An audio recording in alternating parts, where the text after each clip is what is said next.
सा जीव है जिसकी गर्दन काट देने पर वह कुछ हफ्तों तक जिंदा रहता है? यह बात दिसंबर की है। बहुत कड़कड़ाती सर्दी पड़ रही थी। रात का समय है और मोटू सो रहा है और बहुत जोर से खर्राटे भर रहा है। मोटू के खर्राटे की वजह से पतलू को नींद नहीं आ रही, लेकिन कुछ समय बीतने के बाद पतलू की सो जाता है।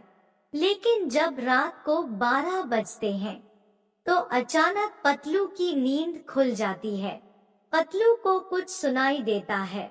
जब है गौर से सुनता है तो उसे गेट बजाने की आवाज आती है।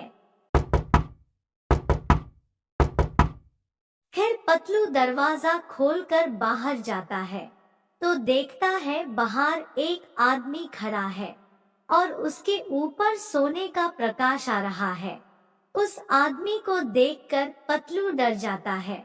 फिर वह आदमी पतलू से कहता है, तुम्हारा नाम पतलू है, मैं जानता हूँ। आज से ठीक 2 दिन बाद तुम्हारे दोस्त मोटू की मौत होने वाली है।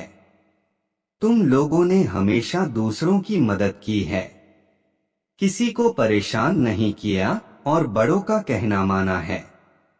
तुम दोनों बहुत अच्छे आदमी हो, इसलिए मैं तुम्हें यह बताने आया हूँ।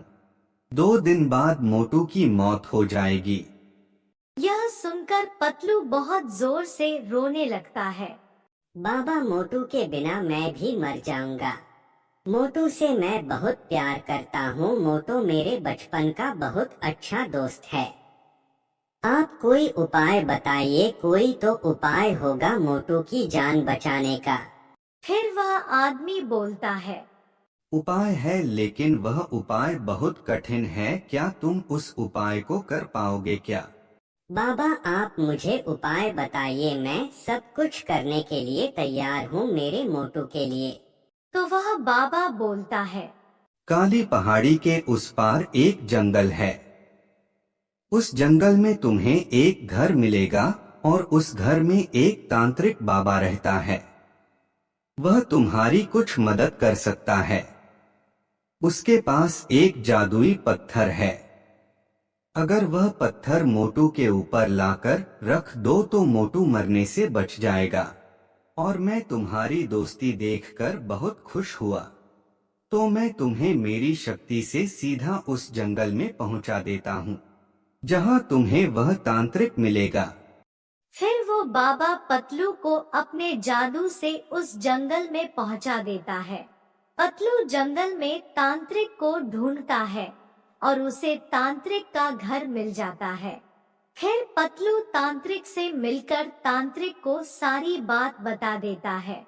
फिर तांत्रिक बोलता है, लेकिन तुम्हें मेरे एक सवाल का जवाब देना पड़ेगा। अगर तुम्हारा जवाब सही निकला तो मैं तुम्हें वह पत्थर दे दूंगा। फिर पतलू बोलता है, मैं आपके सवाल का जवाब दूंगा, बस आप मेरे मोटू को बचा लीजिए कैसे भी करके। आप अपना सवाल पूछिए। ऐसा कौन सा जीव है जिसकी गर्दन काट देने पर वह कुछ हफ्तों तक जिंदा रहता है? फिर पतलू सोच में पड़ जाता है।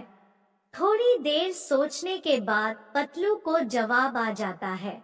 फिर पतलू बोलता है, आपके सवाल का जवाब कॉकरोच है, क्योंकि कॉकरोच ही ऐसा जीव है जिसका सर काटने पर कुछ हफ्तों तक वही जिंदा रहता है।